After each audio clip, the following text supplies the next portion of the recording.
The following is a presentation of the Eagles Sports Network.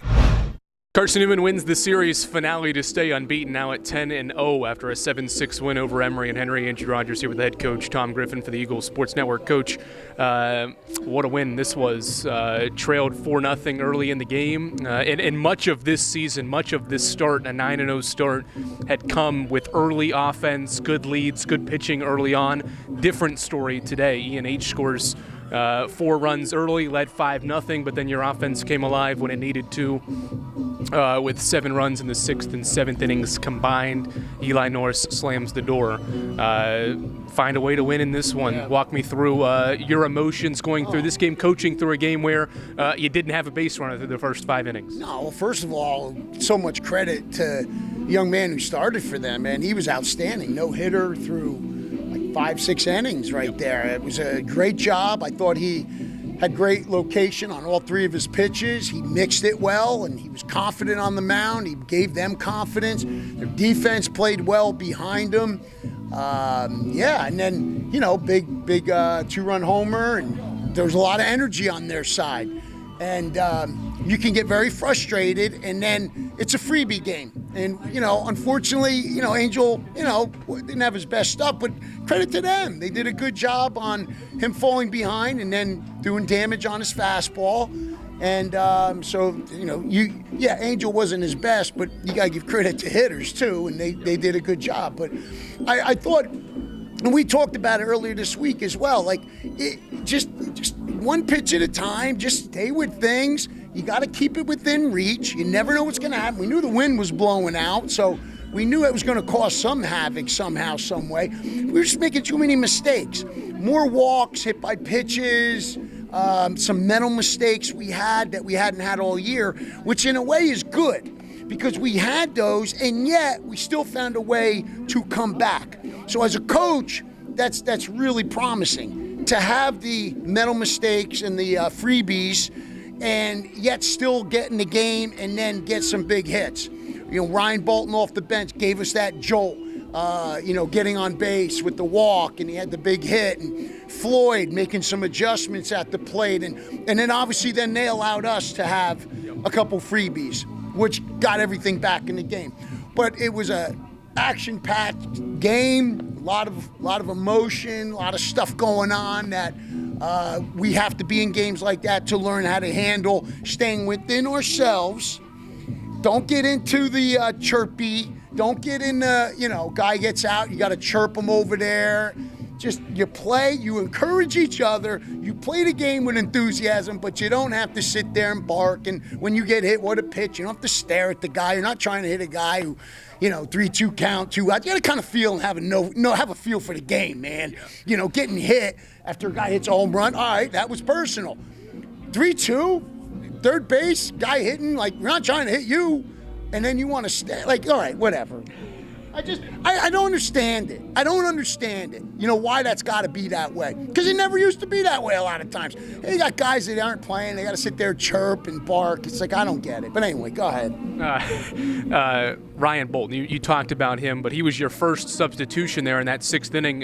He ignites it, 4-pitch walk, and then Julian Hines infield single to help ignite that 6th inning. And then they came up big in the 7th and 8th innings as well. What did you like about those two specifically? To come off the bench on a cold day, sitting here in the dugout for 6 innings to be able to step up and ignite this team in the offense. Yeah, we talked about having some good depth. I mean, we have Seth Benner, who played the other day and did a great job, and we have Ryan. We have some depth in the outfield with that. Hines, who transferred in, has allowed us to give us a lefty bat. Ryan, listen, he was sick. Had the flu, virus, something. He was not great. He was a little weak.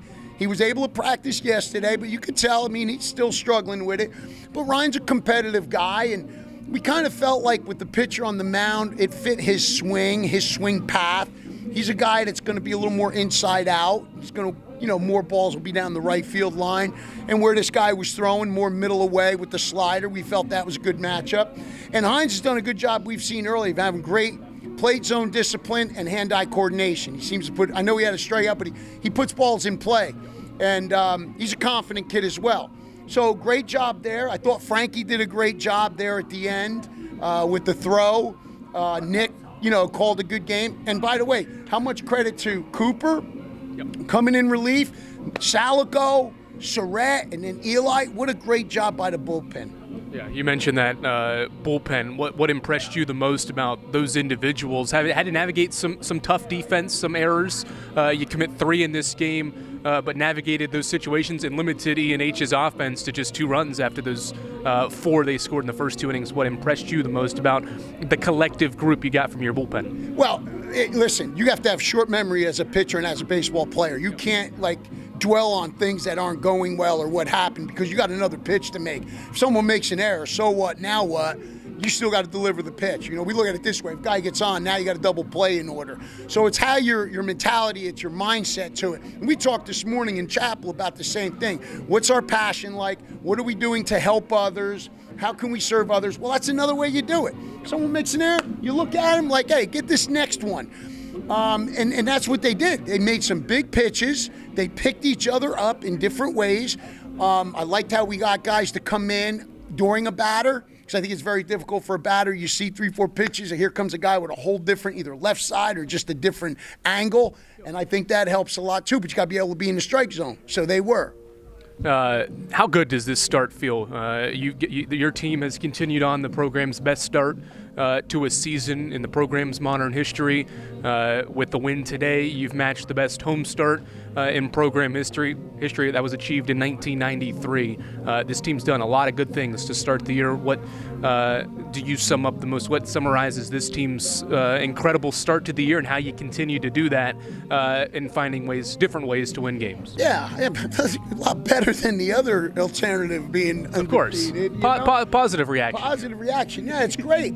I've been here, 25 years. I've seen it. I coached against it 9 years at Tusculum. I played against them 4 years at Tennessee Wesleyan. That's another 13 years on top of the 25 that I have competed or seen Carson-Newman. So I know the history of this program, and I make sure our players are well aware of the great history that started way back with Frosty Holt and Bobby Wilson and Gary Rundles and Brent Acord and all the guys and the coaches and players. I'm very familiar with this program and the success they have. I think there's been times in my career we haven't upheld that, and so now it's good to have that again, but we're playing well. But I'll tell you this, we got a great group of young men, and as we talked this morning, we're fortunate they come from good families. They have a good accountability to themselves. The university, I think, is a university in which it's about serving others. It's encompassing. It's not just our culture, it's the whole university culture. And whether we're having a great start now, the guys we have here, they give us great effort. They don't cause us problems. They fit within the standards that we have, and they hold each other accountable. That's all we can ask for.